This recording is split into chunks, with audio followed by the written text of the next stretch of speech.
Oke, baik, kita lanjut untuk kuliah kita siang hari ini. Assalamualaikum warahmatullahi wabarakatuh.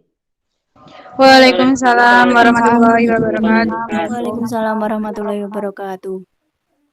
Oke, alhamdulillah, syukurillah pada siang hari ini kita bisa melanjutkan untuk membahas materi perkuliahan di manajemen keuangan kita yang insya Allah kita sudah masuk di pertemuan ke-10 ya, kalau nggak 10, 11. Ya, nggak kerasa. Sudah mendekati akhir waktu dari materi kuliah kita selama 1 semester ini. Ya tentunya tidak ada yang diharapkan oleh seorang dosen selain memang apa yang disampaikan itu bisa difahami. Ya, harapannya cuma satu itu aja. Sehingga mohon nanti bagi semuanya yang hadir di kelas Meet ini, apabila memang ada beberapa dari materi, terutama setelah UTS kemarin sampai dengan materi kita yang hari ini nanti, ada yang mungkin belum sepenuhnya dipahami, ada yang memang pahamnya itu mungkin kok tidak sama dengan yang dipahami temannya, ya silakan dikonfirmasikan. Karena mengaca pada hasil ujian UTS beberapa waktu yang lalu, sepertinya kok masih perlu tambahan nilai yang agak banyak, ya, supaya target minimal nilai, ya minimal itu B ya, target nilai minimal B itu bisa terkejar, ya. Jadi perlu tambahan yang lebih banyak. Terus kemudian mumpung saya ingat, yang insya Allah akan saya sampaikan minggu depan ya. Nanti kalau minggu depan saya belum menyampaikan, tolong saya diingatkan. Ada satu poin nilai yang saya belum berikan materinya, yaitu penugasan. Ya, jadi di penugasan saya memang belum bisa mengisi nilai itu karena memang saya menunggu hasil pengumpulan tugas yang insya Allah akan saya sampaikan minggu depan. Ya, tugasnya. Jadi mohon nanti saya diingatkan jika memang minggu depan saya belum menyampaikan tugasnya, karena itu nanti akan menambah nilai dan poin tugas itu besar, 30%. Setara dari nilai ini, UAS. Sehingga nanti kalau memang perlu tambahan yang agak banyak, ya tugas wajib dikumpulkan. Ya. Karena nilai, sebagaimana yang kalian tahu semua, terdiri dari 4 komponen ya. UTS, UAS, ya, tugas itu tadi, dan presensi, ya, presensi atau kehadiran. Ya. Termasuk juga aktivitas sih sebenarnya yang saya harapkan itu ada. Sayangnya ya hanya beberapa saja sih kemarin. Sampai pertemuan kita yang menjelang berakhir ini kok aktivitas dari teman-teman yang ada di grup ini masih dingin, ya, masih tenang. Ya, harapan saya sebenarnya aktivitas itu muncul saat kemarin saya minta melakukan konfirmasi terkait dengan apa yang belum dipahami di review menjelang UTS kemarin itu. Ya, cuman ya belum ada greget kayaknya ya, tapi ya nggak apa-apa deh. Oke, materi kita hari ini, ya, kalau memang belum ada yang disampaikan ya kita lanjut ke materi kita hari ini. Masih berbicara terkait dengan investasi. Minggu yang lalu kita bicara terkait dengan risk and return. Risk and return. Walaupun yang kita bahas kemarin masih dari investasi yang belum sampai mengarah ke portofolio, ya, masih investasi tunggal, gitu ya. Tapi setidaknya itu sudah bisa dipakai untuk mencoba membuat analisis sederhana lah ya, analisis sederhana terkait dengan seperti apa nanti kita akan membuat keputusan. Minimal bisa dipakai untuk memilih objek, ya, dan menentukan return yang kita ekspektasikan, kita harapkan expected return-nya. Nah, dari situ nanti tentunya kita bisa membuat alternatif alternatif objek investasi mana yang akan kita ambil. Nah, kemarin kita coba dekati dengan expected return dan risk-nya. Hari ini kita akan membahas hal yang sama sebenarnya ya. Dalam hal ini tetap memilih objek investasi yang layak, gitu ya. Namun sekarang kita tidak lagi melihat risk and return, tetapi melihat dari sisi ini potensi profitnya, potensi keuntungannya. Jadi kelayakannya itu dari sisi itu. Nah, tapi sekali lagi ya, saya sampaikan bahwa memilih suatu objek itu tidak cukup hanya berbekal nama objeknya. Oh, ini di Astra Internasional. Ini bagus sih. Nilai sahamnya sekian. Nah, tinggi itu. Nah, atau mungkin di PT Telkom. Ya, atau di Gudang Garam, PT HM Sampurna, Indomobil, dan seterusnya. Ya. Itu tidak cukup. Hanya dari sisi itu aja. Ada banyak data yang melibatkan informasi dari laporan keuangan. Ya, karena kalian orang akuntansi, maka namanya ngambil keputusan seperti itu ya tentunya ya harus berbasis data. Dan datanya ya data laporan keuangan tentunya. Nah, apa yang akan kita bahas hari ini juga begitu, sama. Walaupun hanya sederhana, karena memang kita pakai untuk latihan ya. Namun setidaknya itu sudah bisa dipakai untuk pola, gitu ya. Pola manakala kita ingin mencoba mendekati suatu objek investasi dan membuat asumsi. Ya, membuat asumsi supaya analisis atas pemilihan objeknya itu bisa jalan. Nah, ini tujuannya. Nah, oleh karena itulah maka kita akan mencoba melihat dari aspek analisis keputusan investasinya. Oke. Nah, sebagaimana kita tahu bahwa yang namanya keputusan investasi itu merupakan keputusan yang bikin kita dak-dikduk gitu ya. Karena kita berpikir untuk jangka yang ke depan, panjang. Kayak misalkan selama kita itu punya duit dan kemudian ingin berpikir supaya duit itu berkembang, karena kan tujuan investasi kan itu ya, supaya duit itu berkembang.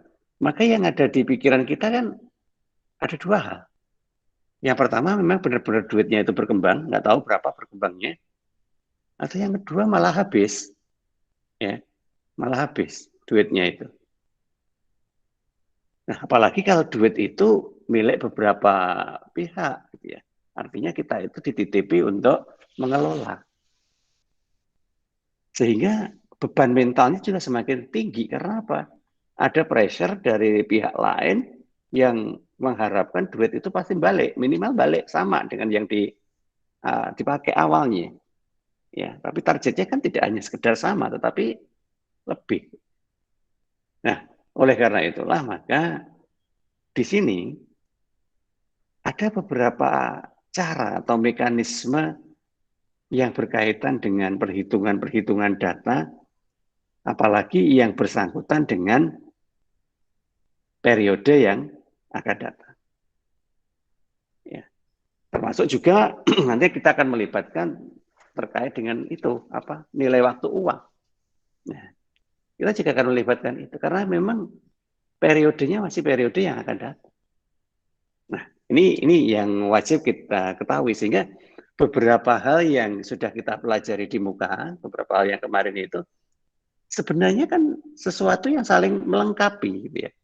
Itu sifatnya saling mendukung. Nih.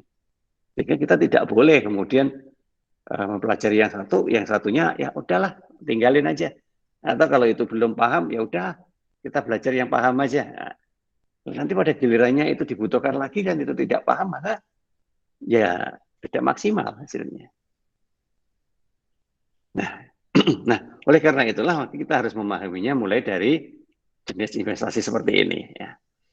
Secara prinsip ini pasti sudah diketahui, sudah beberapa kali juga saya sudah pernah cerita bahwa investasi itu sebenarnya dibedakan menjadi dua jenis. Ya. Yang pertama itu dari sisi jangka waktunya, dan yang kedua dari jenis aktifannya. Ya. Kalau waktu berarti ada 3 kondisi waktu itu, pendek, menengah, panjang. Kalau aktiva ya real sama finansial. Ya. Nah, cuma itu aja. Tapi di dalamnya itu ada banyak sekali aspek-aspek yang nanti akan mempengaruhi. Ya. Yang pertama, pasti harus kita tetapkan dari awal adalah bidang usahanya. Kita mau investasi dalam jenis bidang usaha apa? Anggaplah dari jenis finansial atau real gitu aja dulu ya. Nggak usah bicara waktu dulu lah. Bicara finansial atau real. Nah, kita lebih menguasai yang mana? Kalau lebih menguasai yang real, ya ambil aja yang real. Nanti kalau real udah berjalan, bermain-main dengan finansial. Atau sebaliknya. Nah, tetapi mau jenis apapun di bidang usaha itu, tentunya di situ butuh yang namanya strategi. Nggak ada sebuah aktivitas itu akan berhasil dengan baik tanpa strategi. Percaya deh. Kalaupun itu tidak ada strategi kemudian berhasil, ya itu adalah sesuatu yang ya qadarullah aja. Dan itu sulit untuk diulang lagi. Gitu. Ya. Nah, oleh karena itulah, maka wajib kita belajar memahami terkait strategi apa yang layak untuk kita gunakan. Karena di dalam strategi itu, nah, kebijakan baru bisa kita lakukan manakala kita mampu memahami prinsip-prinsip dari strategi bisnis. Kita juga mampu memahami hal-hal yang menjadi ketentuan-ketentuan umumnya. Kalau misalkan kita bicara tentang finansial, berarti kita harus paham aturan-aturan apa yang harus kita pahami ketika kita akan bermain pada investasi finansial. Peraturan pemerintah, peraturan Menteri Keuangan, peraturan dari OJK, atau apa yang lain. Pahami semuanya. Karena dengan memahami itu baru kita mampu membuat kebijakan. Nah, seperti itu. Kemudian berikutnya adalah dari sisi pasar. Pasar. Jadi investasi itu pasti nanti akan ada pasar. Ya. Baik itu pasar yang nampak atau pasar yang tidak nampak. Ya. Nah, sehingga kita harus tahu nanti kita akan menghubungi pasar yang mana. Kita akan bermain di sektor pasar apa. Siapa orang-orang yang ada di pasar itu? Bagaimana mekanisme operasional pasarnya? Nah, nanti berhubungan dengan teknik dan operasinya. Berhubungan dengan lingkungannya. Dan yang pasti, keuangannya. Ya.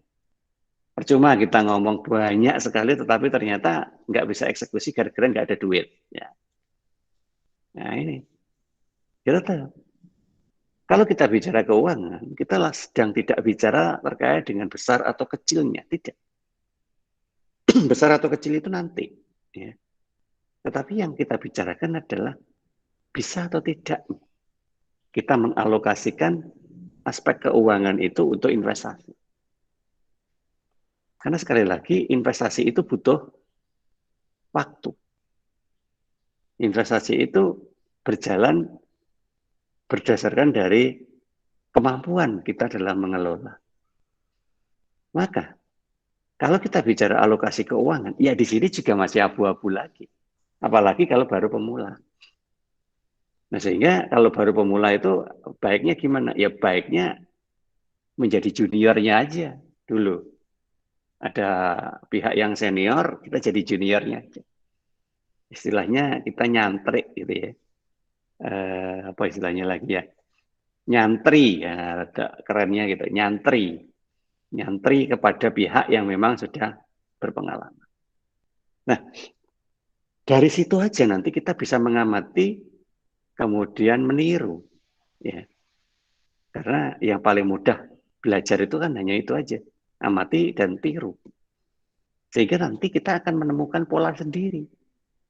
Nah, disinilah nanti kita mampu untuk membangun mekanisme investasi yang ada. Nah, oleh karena itulah maka beberapa hal yang saya sampaikan tadi merupakan hal-hal penting untuk kita perhatikan ya, dalam investasi itu. Pertama, terkait dengan penggunaan daya. Ya, hati-hati, karena di situ juga tidak sedikit, dayanya juga gede. Apalagi kalau kita sudah menggunakan ini portofolio, ya, kita sudah invest lebih dari satu tempat, tentunya juga gede di situ. Kedua, waktunya, jangkanya juga panjang, sehingga kita tidak bisa sewaktu-waktu kemudian berhenti. Terus ketiga, seiring dengan waktu yang panjang itu biasanya semakin tidak pasti, ya. Karena lamanya waktu itu berbanding lurus dengan ketidakpastian. Ya. Semakin panjang waktunya, maka semakin tidak pasti. Nah, sehingga di situ kita juga harus mampu untuk membuat cut-off, batas waktu. Ya. Dan yang terakhir adalah keberhasilan atau kegagalannya. Ya. Keberhasilan atau kegagalan itu tidak terjadi begitu saja. Pasti semua ada penyebab dan riwayatnya. Nah, sehingga tergantung kitanya, apakah kitanya nanti sudah menyiapkan, sudah mencoba untuk memperbaiki, sudah berani untuk mengambil keputusan atau belum. Ya. Nah, sehingga nanti semua akan ditentukan oleh kondisi-kondisi seperti itu. Nah, itulah hal-hal yang memang secara psikologis harus kita yakinkan ke dalam diri kita sendiri dulu ya. Supaya apa? Supaya setidaknya nanti dalam perjalanannya kita bisa berjalan dengan tenang, ya. Sehingga fokusnya tidak lagi kepada jumlah, fokusnya tidak lagi pada waktu, tapi fokusnya kepada mekanisme atau metode ya, yang harus kita lakukan. Nah, ini adalah beberapa hal yang harus kita pahami di awal. Kemudian berikutnya ya, yang tidak kalah penting untuk kita pahami lebih jauh adalah bagaimana kita mengatur flow atau cash flow-nya nanti di dalam investment. Di dalam arus kas, itu kalau kalian lihat semua itu ya, arus kas itu kan dibedakan menjadi 3. Yang pertama adalah arus kas untuk aktivitas operasional. Ya. Kemudian yang kedua adalah arus kas untuk aktivitas pendanaan. Ya. Dan yang ketiga adalah arus kas untuk aktivitas investasi. Nah ini. Berarti investasi itu merupakan sebuah catatan kas secara terpisah dengan operasional. Apalagi dengan pendanaan, ya semakin jauh. Oleh karena itu, memang seperti yang saya sampaikan di depan tadi, harus ada alokasi khusus. Alokasi khusus dari sebuah dana yang nanti memang khusus difokuskan untuk investasi. Supaya apa? Supaya mudah nanti kita menghitung aliran kasnya itu. Karena ada 3 nanti jenis aliran kas di dalam investasi itu. Nanti istilah-istilah ini mulai dipahami ya, karena nanti kita banyak memakai istilah-istilah seperti ini. Yang pertama terkait dengan initial cash flow. Ya, initial cash flow atau disebut juga capital outlays. Nanti kita bahas satu persatu maksudnya apa. Kemudian yang kedua adalah operational cash flow. Dan yang ketiga adalah terminal cash flow. Oke, kita coba bahas satu-satu ya. Initial cash flow itu merupakan aliran kas yang berhubungan dengan pengeluaran kas pertama kali untuk keperluan investasi. Jadi investasi awal lah. Itu namanya outlays. Jadi misalkan gini, kita menyisihkan dana, ya, katakanlah 20 juta gitu ya. Kita sisihkan dana 20 juta yang memang dipakai untuk sebuah aktivitas investasi. Itu kita tanamkan untuk sebuah modal investasi. Nah, ketika pertama kali kita menanamkan uang 20 juta itu untuk modal awal investasi kita, maka itu disebut dengan nama outlays. Dan nanti Pak, kalau di perjalanan kita nambah, ya itu lain lagi. itu kita tidak bisa sebut sebagai capital outlays, tapi itu sebuah penambahan modal. Ya, capital outlays itu yang pertama, ya, kuncinya di situ. Nah, termasuk juga untuk pengeluaran. Ya, jadi tidak hanya sekedar cash in, tapi juga cash out. So, kalau cash in itu kalau di cash flow kan pasti berimbangan dengan cash out. Nah, selama itu memang masih pertama kali kita lakukan untuk memenuhi kebutuhan aktivitas investasi kita, ya itu masih masuk kategori capital outlays. Ya, masih di situ. Tetapi apa yang saya sampaikan seperti ini tidak boleh dicerna mentah-mentah. Ya. Dicerna mentah-mentah itu bikin sakit perut. Artinya gini, kalau kita bicara awal, berarti kita harus mencari dong, Pak, kalau mau melihat capital outlays-nya itu kapan perusahaan atau unit usaha itu berdiri. Kalau kita misalkan mau menghitung, hanya mau menghitung tahun 2020 sampai 2022 misalkan begitu. Padahal usaha itu sebelumnya udah berdiri, nggak tahu tahun berapa. Berarti kalau saya harus melihat capital outlays-nya itu saya harus mencari mundur mulai sampai perusahaan itu pertama kali ada laporannya dong. Nah itu yang namanya dicerna mentah-mentah gitu ya. Tidak begitu. Jadi ketika kita bicara seperti itu artinya yang disebut pertama kali itu adalah data awal. Jadi, ya, data awal atau istilahnya tahun pertamanya, tahun pertama di data ya, bukan tahun pertama dia itu mulai berdiri, bukan. Tahun pertama di data. Katakanlah kalian mau menganalisisnya itu 5 tahun, terhitung 2015. Nah, berarti walaupun perusahaan itu berdirinya nggak tahu tahun berapa sebelum 2015, tapi karena data awalnya itu adalah 2015, maka yang disebut outlays ya di tahun awalnya itu di 2015. Ya, jadi seperti itu nanti apa namanya untuk menyikapinya. Ya, karena kalau nanti kita harus mencari apa berdirinya itu kapan, oh ya nanti nggak ketemu kadang ya, karena mungkin datanya nggak ada. Nah, sehingga caranya seperti itu. Nah, kemudian aliran kas yang digunakan untuk membiayainya dicatat sebesar harga perolehan dari nilai aktiva. Jadi ya, yang tertuang di dalam data aktivanya itu. Kemudian yang kedua adalah operasional cash flow, yaitu aliran kas yang terjadi selama umur investasi. Nah, ini.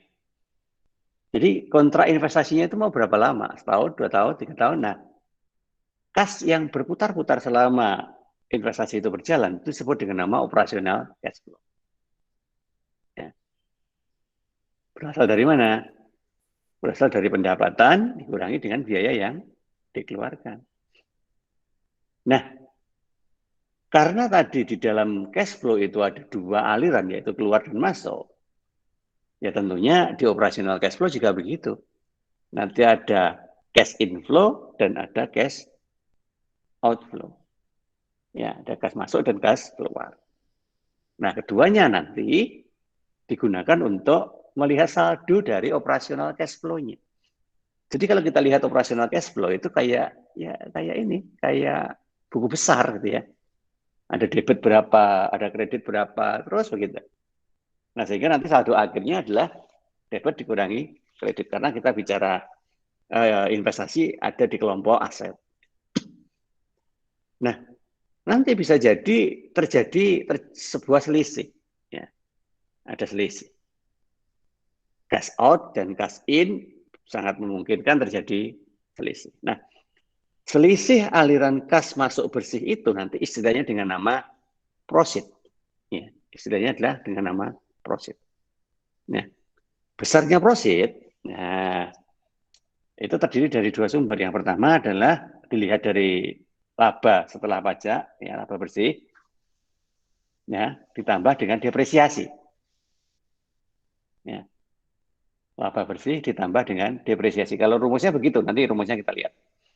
Dan yang kedua, itu jika misalkan dana yang kita gunakan di dalam flow itu tadi bersumber dari pinjaman, maka nanti akan melibatkan yang namanya unsur bunga.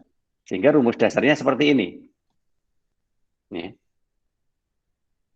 Bagi investasi yang memang didanai dari modal sendiri, artinya tidak ada pinjaman, ya, maka profitnya adalah laba bersih ditambah dengan akumulasi depresiasi. Itu profitnya. Jadi cara ngitung profit begitu. Tetapi kalau misalkan dana yang kita gunakan untuk flow itu tadi adalah bersumber dari pinjaman, maka profitnya tidak sekedar laba bersih ditambah depresiasi, tapi nanti ditambah lagi dengan bunga dikali 1 min pajak. Pajaknya berapa persen? Kalau pajaknya 10%, berarti 1 min 0,1. Jadi seperti itu. Maaf, mau tanya. Hmm. Untuk yang pertama itu outlast ya. Oke, kembali lagi. Outlast. Nah, di sini. Iya. Oke, di sini. Pencatatannya itu 1 tahun pertama itu gitu. Nanti tahun berikutnya baru pakai operational cash flow gitu ya. Betul. Jadi outlast seperti yang tadi saya katakan itu kan aktivitas flow dari kas yang pertama kali. Ya. Pertama kali itu artinya apa? Ada 2. Ya memang baru berdiri, ya investasi itu baru jalan. Atau yang kedua, kita menetapkan tahun dasarnya. Tahun dasarnya itulah yang kita sebut dengan nama tahun pertama. Nah, ketika di tahun pertama itu, kita harus menghitung dulu capital outlay-nya. Karena itu dijadikan sebagai tahun dasar. Kenapa kok harus kita buat tahun dasar? Karena kita harus melihat bagaimana pertumbuhan dari investasi ini. Kalau nggak ada tahun dasarnya, gimana kita ngamati pertumbuhannya, kan gitu kan? Sehingga kita tidak boleh melibatkan tahun yang terlalu pendek. 1 tahun aja Pak, ya nggak bisa. Terus gimana kita bisa melihat pertumbuhannya kalau cuma setahun? Ya kan? 2 tahun Pak, terlalu pendek. 3 tahun, kalau untuk latihan nggak apa-apa, 3 tahun. Tapi kalau untuk real, 6 tahun minimal. Ya, untuk real itu artinya kayak untuk skripsi itu 6 tahun. Ya. Nah, sehingga setidaknya 6 tahun itu sudah bisa mewakili lah ya. Namun 6 tahun itu pun harus melihat tahun yang normal, gitu ya. Contoh misalkan kayak ini tahun 2020, 2021. Itu saya sebut tahun yang nggak normal. Karena terjadi musibah di situ. Ya. Sehingga itu tidak boleh digunakan sebagai tahun dasar nanti. Ya, katakanlah nanti kalian skripsi tahun 2000 berapa? Ayo, sudah ada yang narjet belum? 2023. Ya. Katakanlah begitu, skripsi 2023. Pak, saya ngambil datanya mulai tahun 2020, 2021, 2022, 2023. Nggak boleh. Ya, nggak boleh. Ya, kenapa nggak boleh? Nah, sekarang saya jelaskan supaya nanti ingat. Kalau sampai ada yang mau ngambil data di awal tahun 2020 pasti dijawab nggak boleh. Karena itu tidak layak untuk dijadikan tahun dasar. Karena kondisinya lagi buruk. Ya. Nah, sehingga mundur aja setahun. 2019. Jadi begitu nanti. Ya, 2019 kan kondisinya masih normal. Perkara kemudian 2020 itu acak-acakan kayak begitu, ya sudah nggak apa-apa. Ya, nggak apa-apa. Toh nanti ada penjelasannya. Tapi yang nggak boleh itu kalau dijadikan outlast, jadikan dasar. Nggak boleh. Loh Pak, kalau perusahaan itu memang berdirinya 2020, kayaknya kecil ya kemungkinannya ya. Orang ngurusi pandemi aja pusing kok mendirikan perusahaan. Kecil kayak iyalah, kecil ya. Kemungkinannya kecil. Ya kalaupun ada ya ada. Tapi gimana Pak kalau memang begitu? Kalau memang terbukti dia itu benar-benar dimulai dari 2020 ya oke. Mau apa lagi? Ya. Karena memang tahun mulainya itu. Oke, jadi begitu ya, Mbak. Memang outlast itu adalah tahun dasarnya. Jadi benar tadi yang jenengan sampaikan, kalau tahun dasarnya itu di outlast, nanti tahun-tahun berikutnya masuknya di sini, di operasional. Ya. Iya. Makasih, Pak. Kemudian yang ketiga, tadi rumusnya udah bisa dipahami ya. Nah, ini rumusnya. Oke, berarti nanti kita harus melihat dari data laporan keuangan, pasti itu. Laba bersih setelah pajak ya lihat di laba rugi, depresiasi lihat di neraca. Nah, bunga juga lihat di beban bunga di laba rugi. Tag-nya, nah ini tag-nya itu nanti berarti lihatnya di laba bersih sebelum pajak. Ya, laba bersih sebelum pajak itu kan nanti dikurangi tag. Nah, tag-nya itu berapa? Nah, itu baru apa namanya? Baru bisa kita pakai untuk menentukan tag. Jadi satu itu konstanta ya, satu main tag. Nah, itu rumusnya seperti itu. Nah, kemudian yang ketiga adalah terminal cash flow. Kan ada tiga tadi alirannya ya. Namanya juga terminal. Terminal itu kan tempat sudah berakhir ya. Tempatnya sudah berakhir. Bentar ya.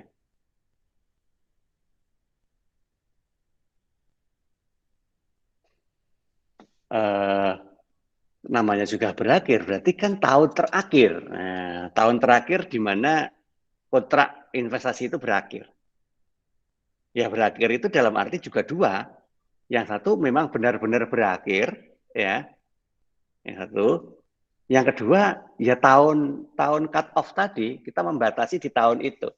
Kayak misalkan tahun terakhirnya kapan? Ya tahun sekarang, misalkan begitu.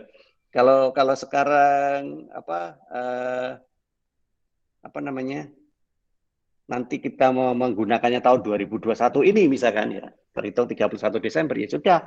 Walaupun kontrak itu sebenarnya masih berjalan terus, tetapi karena data terakhir itu tahun 2021 ya itu masuk terminal cash flow. Ya. Nah, itu ya. Oke, itu yang di paling akhir ya. Nah, sekarang metode apa aja yang kita pakai untuk menilai investasi? Menilai itu artinya memutuskan apakah investasi itu layak kita lanjutkan, kita teruskan, kita terima atau tidak begitu ya. Ya, menilai itu seperti itu. Nah, sehingga yang namanya menilai itu akan lebih baik jika di awal sebelum investasi itu berjalan. Ya, kita hanya membaca data dari kinerja keuangan objek investasi kita itu aja. Ya, selama periode waktu yang memang kita tentukan tadi berapa tahun gitu. Nah, jangan sampai di akhir. Kalau di akhir kan ya sudah kelewat. Wong kita sudah kadung berada di dalamnya kan. Nah, kalau untung nggak apa-apa, kalau rugi ya tadi piye. Nah, sehingga yang namanya menilai investasi itu kalau bisa memang di awal sebelum kita menjalankan investasi mana yang akan kita ambil. Oleh karena itu sama seperti kemarin risk and return. Kita menetapkan dulu beberapa objek, kita baca datanya, kita buat analisisnya, baru kita tentukan objek mana yang paling sesuai. Sesuai dari perspektif risk and return-nya, dan sesuai dari perspektif investasinya. Nah, di sini nanti kita melibatkan beberapa metode. Yang pertama ada yang namanya ARR, Accounting Rate of Return. Nanti kita bahas satu persatu deh. Kemudian payback period. Kemudian net present value. Nah, ini yang paling sering dipakai ini ya. Kemudian profitability index, kemudian internal rate of return. Ya, yang paling sering dipakai ya metode yang ketiga, itu yang paling sering karena NPV itu sudah mulai menghitung dengan melibatkan nilai waktu uang. Gitu ya. IRR pun juga sudah, cuman IRR itu biasanya digunakan untuk special event. Special event artinya ketika kita tidak bisa memperkirakan berapa besaran hasil atau bunga dari investasi yang kita lakukan itu. Baru nanti kita bicara dengan IRR. Oke, kita lihat satu persatu. Counting rate of return itu akan digunakan untuk mengukur besarnya tingkat keuntungan ya berdasarkan dari uang yang kita investasikan untuk memperoleh keuntungan itu. Rumusnya ini ya. Rata-rata laba rata-rata laba setelah pajak dibagi dengan rata-rata investasi kali 100%. Kali 100% itu hanya untuk memunculkan dalam bentuk persentase saja. Berapa nilai ARR-nya? Berapa persen gitu ya. Nah, karena kita bicara rata-rata, berarti kan jelas di situ. Periodisasi datanya nggak boleh cuma 1 tahun. Karena bicara rata-rata kan.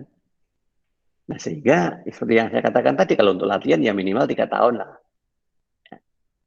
Nah, atau 5 tahun, atau 6 tahun. Nah, itu. Dari situ nanti kita bisa buat rata-ratanya. Nah, ketentuannya gimana nanti kalau kita sudah menghasilkan nilai angkanya? Nah, ketentuannya di sini. Kita akan melihat berapa persen besarnya investasi dan berapa persen nilai ARR-nya. Nah, jika nilai ARR itu lebih besar daripada biaya investasi, ya, maka berarti investasi itu menguntungkan. Ada return yang menguntungkan, rate of return-nya menguntungkan. Atau sebaliknya, kalau ARR-nya itu lebih kecil daripada biaya investasinya, ya sudah, ditinggal aja. Pasti itu rugi. Ya. Tapi ya, ini analisis terlalu sederhana sih, ya. Karena apa? Kita belum melihat nilai uang. Sehingga saking sederhananya RRR itu ya hampir validitasnya itu kurang. Ya. Karena kita tidak melibatkan nilai waktu uang, padahal kita menghitung rata-rata laba dalam beberapa tahun. Padahal dalam waktu beberapa tahun itu perubahan dari nilai uang sudah muncul. Gitu ya. Tetapi kita tidak masukkan ke dalamnya. Nah sehingga ya ini lemah jadinya, karena mengabaikan nilai waktu uang. Kemudian juga kurang memperhatikan aliran kas dari investasi, ya karena hanya lihat rata-rata aja. Nah sehingga pendekatan yang biasa digunakan dengan ARR ini ya jangka pendek. Nah sehingga sering dikatakan kalau ARR itu metode kasar, gitu ya. Ya sekilas aja deh, sekilas ya. Ini metode-metode yang biasa dipakai sambil ngopi, gitu ya. Kita negosiasi investasi itu kan paling enak pada saat kita merasa nyaman, baik investornya maupun perusahaannya itu. Nyamannya di mana? Ya, nyamannya orang itu ya ketika ya di suasana yang diciptakan untuk membuat kenyamanan kayak di makanan, tempat-tempat makanan, wisata, ya hiburan. Karena ketika nyaman maka pikiran akan fresh, gitu ya, sehingga bisa berpikir normal. Nah, sehingga sambil nego-nego, sambil minum kopi, itu ya biasalah pakai ARR. Ya, karena tidak butuh data terlalu banyak, hanya rata-rata aja. Nah, itu yang pertama.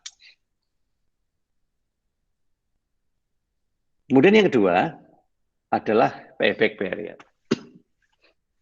Ya, payback period adalah suatu metode untuk melihat periodisasi waktu, ya, lamanya waktu yang diperlukan untuk menutup kembali pengeluaran suatu investasi dengan profit yang diperoleh. Ya. Sama juga gini loh, payback period itu. Kita balik modal itu berapa lama? Nah, kayak gitu itu. Kalau tadi kita investasi 20 juta, balik modalnya berapa lama? Nah, kan begitu. Nah, biasanya ini juga pakai payback period. Nah, cara ngitungnya gimana? Sebenarnya kita tidak perlu untuk menghitung sampai detail berapa tahun sih balik modalnya. Enggak. Kita hanya melihat ini kok. Sumber dari dana yang nanti kita gunakan untuk investasi. Payback period itu rata-rata dipakai jika dana yang dipakai untuk investasi itu pinjaman, hutang. Ya. Kenapa kok harus dihitung? Ya karena hutang kan harus balikin. Hutangnya harus balikin, investasinya harus balik. Ya udah balik kan. Jadi hanya mengamati uang berputar-putar gitu toh. Ya namanya orang mengelola itu memang gitu. Hanya ngamatin uang berputar-putar gitu. Karena yang kerja kan uangnya, bukan orangnya. Itu ya. Prinsipnya begitu. Nah, jika misalkan nanti nilai payback periodnya itu lebih pendek dibanding dengan jangka waktu kreditnya, nah, itu aman. Payback periodnya itu 3 tahun, jangka waktu kreditnya itu 6 tahun, aman. Gitu. Karena 3 tahun yang kita terima, itu nanti bisa dipakai untuk balikin kredit, sedangkan 3 tahunnya kita nikmati keuntungannya. Nah, begitu. Ya, jadi kita masih punya jeda waktu untuk menikmati keuntungan setelah waktu pengembalian pinjamannya itu sudah kita selesaikan dengan outlast, ya, dengan outlast. Dengan proceed kok outlast, bukan proceed. Aliran kas masuk bersih, hasil usaha tadi. Oke, nah rumusnya apa? Ya ini rumusnya. Capital outlast dibagi dengan proceed kali 1 tahun. Ya kali 1 tahun kan tidak ada artinya ya. Ya. Tapi ya namanya rumus ya harus dilakukan seperti itu. Nah sekali lagi di sini masih belum ini memperhitungkan nilai waktu uang. No. Ya. Belum itu. Kemudian juga biasanya kalau payback period sudah tercapai, itu kan waktunya untuk menikmati keuntungan, toh. Ya, waktu untuk menikmati keuntungan itu, ya biasanya orang sudah lalai, gitu ya, terlena. Oh, nyapo, saya menikmati keuntungan aja. Nah, beda dengan ketika misalkan utangnya rong lunas. Wah, mati-matian, wes, pokoknya ini utangnya rong lunas harus diselesaikan segera. Jika mati-matian. Nah, ketika biasanya kalau sudah mengetahui seperti ini, jadi agak mudah sih sebenarnya untuk memperhitungkan. Sehingga nanti ketika hutang lunas kan bisa untuk proses investasi yang lain. Oke, nanti anunya belakangan ya untuk apa namanya, untuk latihannya. Karena latihan ini sekaligus nanti untuk tugas ya. Ini mulai saya buka aja deh tugasnya. Nanti tugasnya begini. Ya nggak apa-apa kalau nanti disiapkan dari awal sebelum memang saya sampaikan secara resmi minggu depan. Kalian harus mencari data laporan keuangan 3 tahun. Ya, tolong dicatat ya.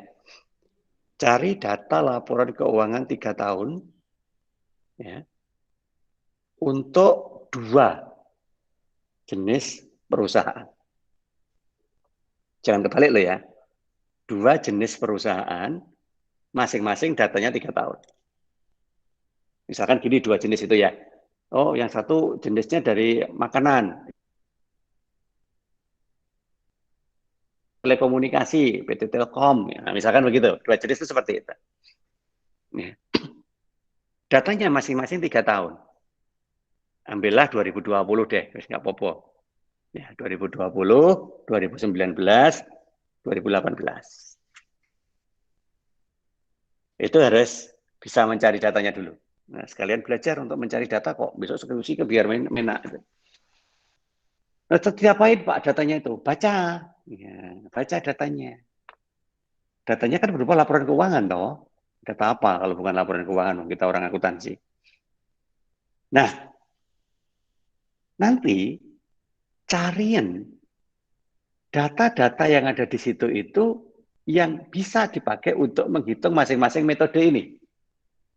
Ya, kayak tadi, misalkan kita pakai payback period. Nah, cariin capital outlay-nya. Ya, di mana capital outlay-nya? Ingat, bentuk laporan keuangan masing-masing perusahaan itu nggak sama. Walaupun strukturnya sama, itu ya. Tapi bentuknya beda. Kenapa? Ya karena memang transaksionalnya beda-beda. Apalagi kalau jenisnya beda. Sehingga nanti isi dari outlay-nya itu bisa beda. Ya, bisa beda. Nah, proses juga begitu, juga beda. Ya, ini nanti saya tidak ngajarin kalian. Proses kalau nyarinya di mana Pak? Outlay nyarinya di mana Pak? Saya nggak ngajarin itu. Ya, harus bisa. Karena kalau saya ngajarin itu, seolah-olah saya meremehkan kemampuan kalian nih. Pasti tahu deh. Karena dengan membaca pengertiannya aja sudah bisa menentukan itu data apa yang diambil. Nah, masing-masing perusahaan dan masing-masing tahun itu kan payback periodnya itu berapa lama? Layak enggak? NPV-nya apa? IRR-nya tadi berapa? Layak enggak? Nah, seperti itu aja. Gampang kan? Seperti itu aja. Tapi yang jadi nggak gampang gini, yang jadi nggak gampang ya, masing-masing mahasiswa di kelas ini nggak boleh sama. Ya, nggak boleh sama perusahaannya, harus beda. Nah, itu nggak boleh sama. Ya, jadi harus belajar melihat datanya sendiri-sendiri. Bukan kok kemudian Pak Arif itu menduga kalau nanti datanya sama, kalian hanya copy paste dari temennya. Saya nggak menduga, tapi saya berprasangka. Nah, seperti itu. Jadi diusahakan enggak lah untuk menjaga seperti itu, maka lebih baik datanya beda. Sehingga oke, boleh belajar kelompok, tetapi yang dipelajari dan boleh sama adalah polanya. Memang harus sama kalau pola. Oh, rumusnya sama kok. Ya, tapi datanya tidak boleh sama. Nah, oke, dari sampai di situ dulu aja. Ini bocorannya untuk tugas ya. Saya biasanya minta kumpulkan tugas itu bareng sama nanti waktu UAS, ya. Bareng sama UAS. Jadi mumpung masih banyak waktu, silakan diangsur, diangsur, dicicil, ya. Tugasnya dicicil. Nah, bikin target, nanti ngumpulin data dulu, kemudian mulai mencermati, kemudian mulai menghitung, kemudian mulai menerjemahkan ke dalam penjelasannya. Nah, begitu. Oke, sambil tolong dipahami apa yang saya jelaskan di metode-metode ini. Oke ya. Oke, jadi seperti itu. Nanti untuk latihannya di situ. Kemudian metode yang ketiga adalah NPV, Net Present Value. Nah, ini metode ini karena memang yang seperti saya katakan dari awal tadi adalah yang paling sering digunakan. Ya kenapa? Karena beberapa kelemahan metode sebelumnya itu sudah teratasi di sini. Salah satunya adalah sudah menggunakan nilai waktu uang. Ya, ada di situ. Kalau dilihat dari rumusnya itu aneh, ya rumusnya pecah-pecah, pentil-pentil cilik gede seperti itu, kayak susah. Tidak susah sih sebenarnya. Nanti kita nggak pakai rumus itu kok. Kita pakai tabel aja biar mudah. Kalau ada yang mudah, ya cari yang mudah. Yang penting ini, kalian memegang atau memahami batas dari pengambilan keputusannya. Gimana cara mengambil keputusan dengan NPV? Kita akan membandingkan nilai NPV-nya itu dengan angka 0. Karena kita ingin melihat hasil hitung NPV itu positif atau negatif. Cuman itu aja. Nah, yang akan kita ambil tentunya adalah NPV yang positif. Karena kalau nanti NPV-nya negatif berarti rugi. Pasti rugi. Ya. Tapi kalau NPV-nya positif itu pasti untung. Cuman positifnya berapa? Nah, itu. Semakin tinggi positifnya berarti semakin baik. Karena untungnya semakin besar. Nah, jadi itu nanti cara untuk mengambil keputusan dengan metodenya NPV. Ya, sekarang kita coba lihat. Kita buat tabel kayak gini loh nanti ya. Datanya terserah. Ya, datanya kan laporan keuangan tadi. Nah, ini 6 tahun. Ya, kita ambil data 6 tahun. Tak tulis saja tahun 1, 2, 3, 4, 5, 6 gitu ya. Nah, kemudian yang kita butuhkan tadi kan proceed. Ya, sesuai dengan rumus tadi. Masing-masing tahun kita lihat proceednya berapa. Nah, ini ngitungnya per perusahaan loh ya. Ini nggak boleh 2 perusahaan digabung jadi satu, itu nggak boleh. Jadi ngitungnya satu-satu. Katakanlah tadi Telkom. Oke. Telkom kan tadi saya minta ada 3 tahun nih. Iya kan? Jadi dia tahun pertama berapa profitnya, tahun kedua berapa profitnya, tahun ketiga berapa profitnya. Masukin di situ.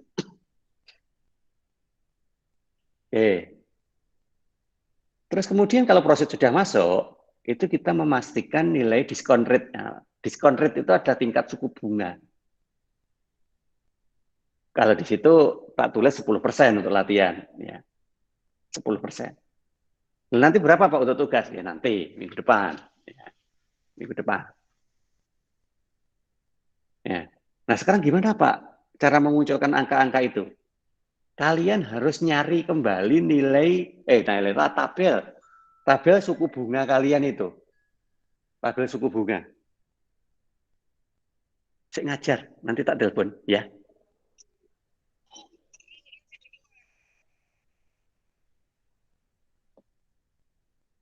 Ya, tabel suku bunga. Ya. Jangan sampai ada yang bingung loh, tabel suku bunga itu yang mana? Oh, ya, jangan sampai ada yang berpikir begitu. Ya. Nilai suku bunga, tabel suku bunga itu loh. Ya, kemarin ada 4 yang kita gunakan ketika kita membahas nilai waktu uang itu. Ya. Present value, future value, present annuity, dan future annuity. Ada 4 itu. Tapi yang kita ambil cuman present value saja. Hanya 1 dari 4 tabel itu. Karena kita lagi ngitung NPV aja. Ya. Sehingga nanti yang kita ambil tabel present value. Nah, angka-angka ini adalah angka-angka yang berasal dari tabel. Ya, discounted 10% tahun pertama. Discounted 10% tahun kedua. Dan seterusnya sampai tahun ke-6. Ambilnya dari tabel, masukin ke sini. Ya. Oke. Jadi nanti boleh menyela loh ya. Kalau ada yang belum paham, boleh menyela. Nah, setelah discount rate-nya itu dimasukin di situ, baru kita hitung PV-nya. Ya, kalikan aja. Proceed dikalikan discount rate. Nah, ketemu PV. Kalikan semua, dikalikan semua. Nah, oke. Masukin semua di situ. Nah, setelah PV-nya total ketemu, maka kita jumlah. Total PV dari proceed berapa? Jumlahkan semua. Ya, jumlahkan semua, ketemulah 160 ini. Oke. Ya. Nah, setelah itu baru kita cari data outlay-nya, ya investasi awal tadi. Berapa nilai outlay-nya? Ya, cari. Nah, Pak, dari mana, Pak? Ya, oke deh, tak kasih tahu supaya mudah kalian lihat di cash flow aja. Harus kas untuk aktivitas investasi yang pertama. Yang pertama itu kan tahun pertama tadi ya. Ya, aktivitas investasinya itu berapa tadi? Nah, itu ambillah untuk outlays. Jadi harus lihat di cash flow. Nah, masukin di situ. Nah, dari situ baru kita bisa ngitung NPV. Ya, NPV-nya adalah PV proceed dikurangi dari outlays. Ya, 160 dikurangi 120, maka ketemu 40,9 itu. Nah, itu adalah NPV. Ya, itu adalah NPV.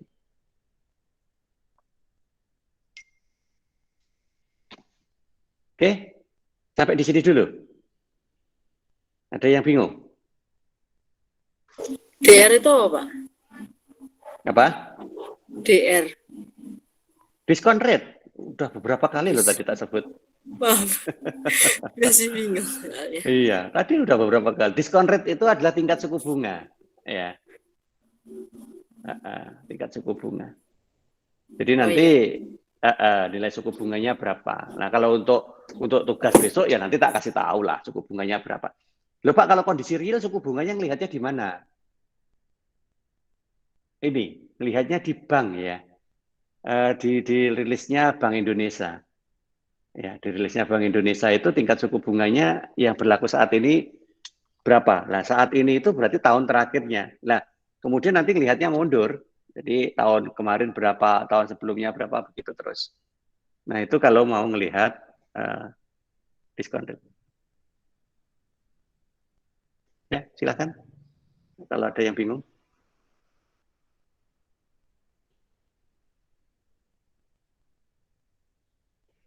Oke, baik. Nggak ada yang bingung. Ya, pokoknya kalau silent berarti ngerti. Wes, mbuh, ngerti tenan nopora. Harus ngerti pokoknya ya.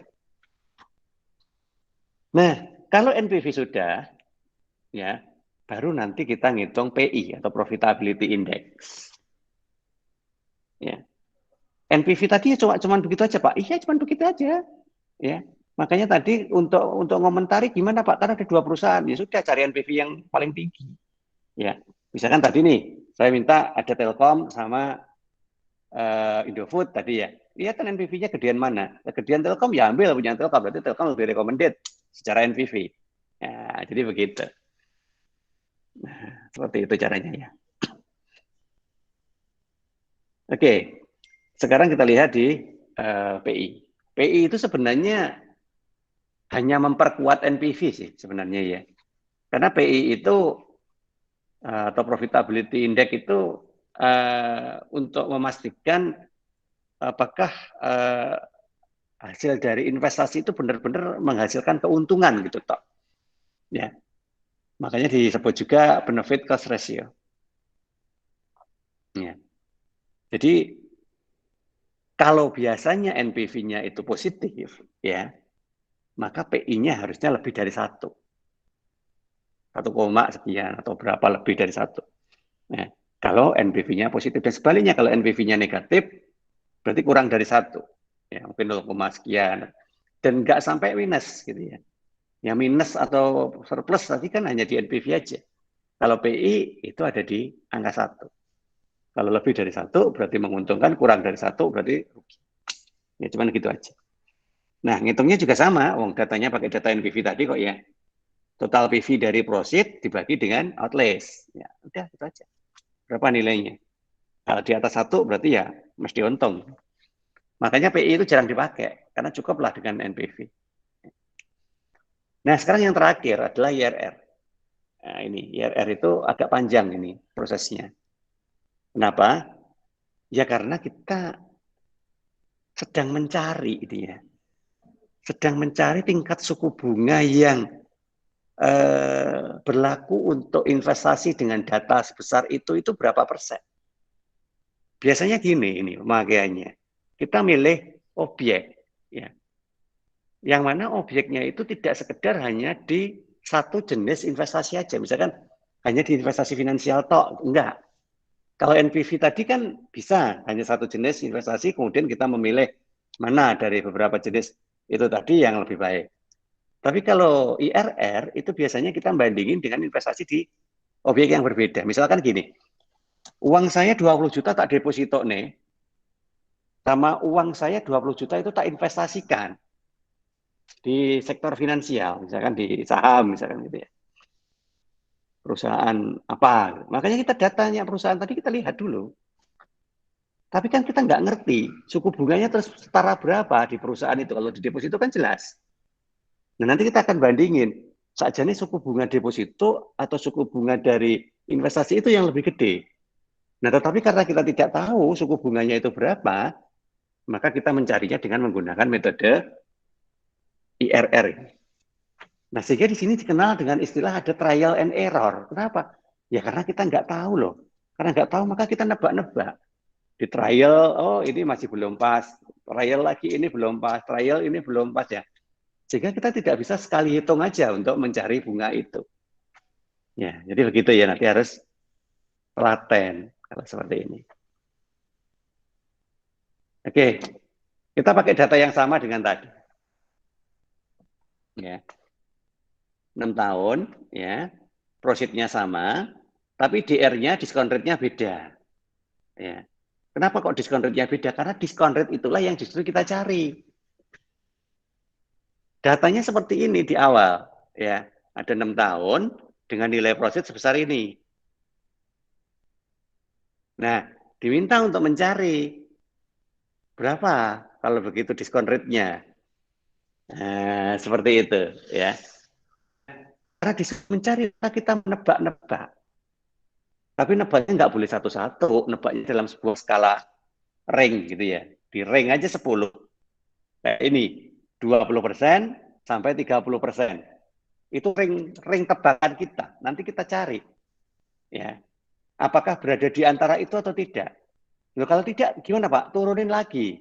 10 sampai 20. Nggak ada juga, turunin lagi. 1 sampai 9. Nah, jadi begitu. Makanya trial and error. Jadi nggak bisa langsung kita menebak 20, 30. Oh, pasti ada di situ. Oh, belum tentu. Ya, belum tentu. Ya, ini kan hanya untuk latihan aja. Hanya untuk latihan ya. Ya langsung aja ditebak di situ nanti ketemu. Tetapi nanti dalam kondisi yang real atau kalian nanti berbasis data yang kalian cari tadi, seperti yang saya tugaskan tadi, ya, maka kalian nebak. Ya, monggo terserah nebaknya mulai dari yang kecil dulu atau yang gede dulu. Kalau yang ini kan yang gede dulu. 20 sampai 30 itu gede. Oh, nggak ada. Turunin 10 sampai 20. Nggak ada lagi. 1 sampai 10. Nah, begitu. Ya. Nah, cara ngitungnya gimana, Pak? Sama dengan ngitung NPV tadi, karena memang kita nyari NPV. Targetnya nyari NPV.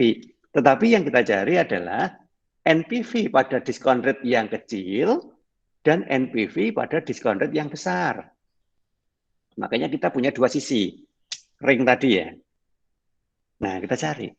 Nah, cara untuk melihat dia sudah masuk ke dalam ring yang tepat atau enggak gimana?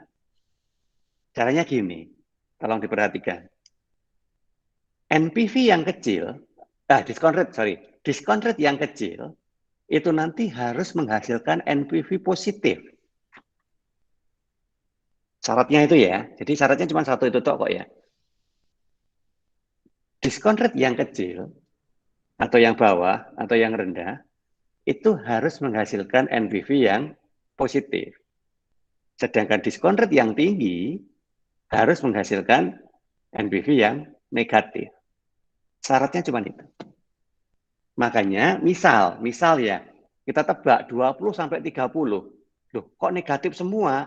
Berarti ketinggian. Ya, berarti ketinggian, turunin. 10 sampai 20. Loh, masih negatif semua.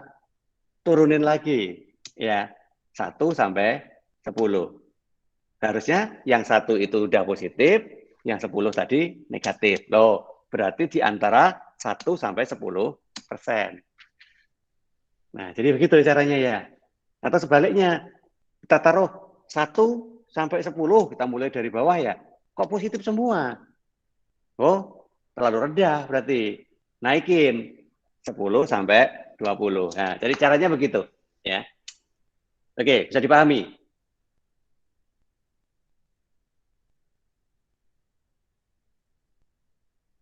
Kok nggak ada yang nyaut? Tidur dan semuanya. Insya Allah, Pak. Iya, ya oke deh. Jadi caranya seperti itu ya. Makanya kalau tidak berlatih, itu ya susah nanti. Makanya lebih baik, karena saya sudah membocorkan tugasnya, segera aja coba dilatih. Jadi kalau ada apa-apa, Pak Arif masih bisa bantu untuk memberi solusi. Nah, terus Pak, ini tadi kan masih di antara ring 10% kan Pak? Ya kan, 20 sampai 30. Nah, pasnya berapa kalau begitu? Nah, untuk mencari berapa nilai pasnya, karena itu nanti harus satu loh ya. Ya harus satu presentasinya, nggak boleh kok ring di antara ini sampai ini, nggak boleh. Ya harus satu, berapa gitu. Nah, namanya kita membuat perhitungan dengan mekanisme interpolasi. Ya, untuk mencari di antara 20 sampai 30 itu terus ketemunya berapa. Itu berarti kita membuat interpolasi. Nah, interpolasi atau analisis selisih ya. Nah, caranya begini, ya, tolong diperhatikan lagi untuk menghitung interpolasi. Pertama, kita berikan dulu tingkat bunganya, ring tingkat bunganya tadi. 30%, 20%. Ya, berarti selisihnya 10%. Oke ya. Nah, sekarang kita masukin PV dari prosit masing-masing tingkat bunga. Coba kita lihat dari hasil hitungan tadi. PV prosit dari tingkat bunga 20%, ya, itu kan 128 ini. PV prosit dari tingkat bunga 30% kan 106. Ya. Oke, tolong dicatat. NPV juga begitu. NPV dari 20% itu sekian, 8,7. Ya, NPV dari 30% adalah negatif 13. Oke. Nanti masukin ke sini. Ya, kalau outlistnya sama tadi ya, 120. Oke, masukin di sini. PV prosit dari 30%, 106. PV prosit dari 20%, 128. Oke, selisihnya 22. Oke, outlistnya sama-sama 120 juta. NPV 30% negatif 13 juta itu.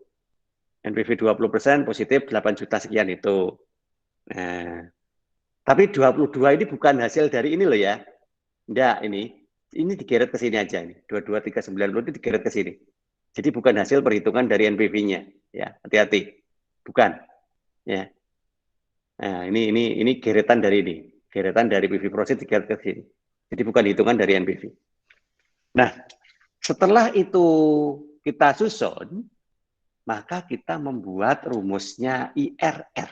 Ya, kita masukkan dengan rumus IRR. Nah, IRR-nya berfungsi di sini ya akhirnya. Ya. IRR-nya itu ada dua, yaitu IRR pada tingkat diskon rate yang kecil dan IRR pada tingkat diskon rate yang besar. Ya, tadi 20, 30. Nah, kita masukin sekarang. IRR 20% ditambah dengan NPV dari 20%, ya, NPV-nya tadi 8,7 juta tadi, dibagi dengan total PV prosit. ya, total free proceed 22 juta sekian tadi. Ya, dikalikan dengan selisih ring tingkat suku bunganya. Tak ulangin. IRR-nya adalah IRR dari nilai bunga rendah yang kita jadikan batas bawah tadi, ditambah dengan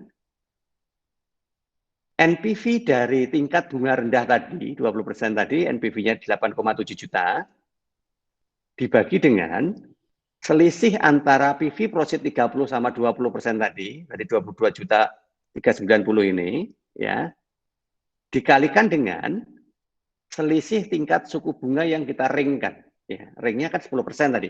Ya, maka dikali 10%. Oke ya, dari situ datanya. Nah, dihitung. Ya, ini dibagi, ini dikali ini ketemu 3,89. Ditambah 20% jadi 23,89. Oke, yang 20% udah ketemu. Sekarang yang 30% berapa? Caranya sama, masukin. Syaratnya nilai IRR pada tingkat suku bunga yang rendah harus sama dengan IRR pada tingkat suku bunga yang tinggi. Harus sama. Ya, kalau nggak sama berarti salah. Ya, salah hitung atasnya. Nah, seperti itu. Pak, kalau nggak samanya cuma di pembulatan gimana? Oke, nggak apa-apa. Itu hanya selisih pembulatan aja. Masih bisa ditoleransi. Gitu ya. Nah, kalau sudah ketemu seperti ini, baru kita bisa menjelaskan bahwa ternyata tingkat suku bunga yang pasti dari investasi itu adalah 23,89%. Nah, seperti itu. Nah, kalau sudah ketemu tinggal bandingin aja dengan investasi yang sektor pertama tadi, di deposito tadi. Deposito bunganya berapa? Oke, di. Nah, baru kita bisa ambil keputusan. Nah, interpolasi selain pakai metode seperti itu juga bisa pakai metode ini ya. Bisa. Ya, ya ini kan sama-sama ngitung IRR tadi ya. Sama-sama ngitung IRR tadi. Tapi pada prinsipnya sama ya. Sama. Jadi hasil hitungnya juga nanti akan sama seperti ini tadi. Oke, sampai di sini. Monggo, jika ada yang mau tanya.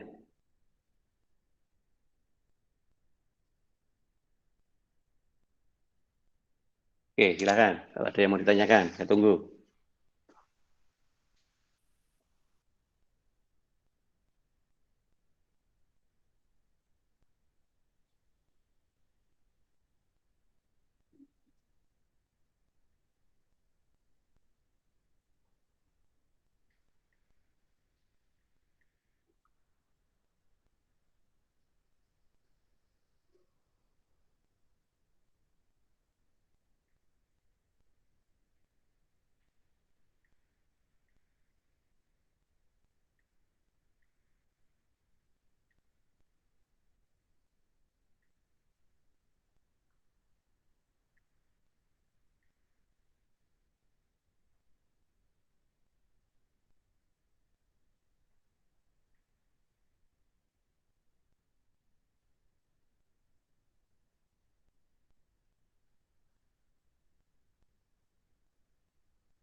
Oke, nggak ada yang ditanyakan ya.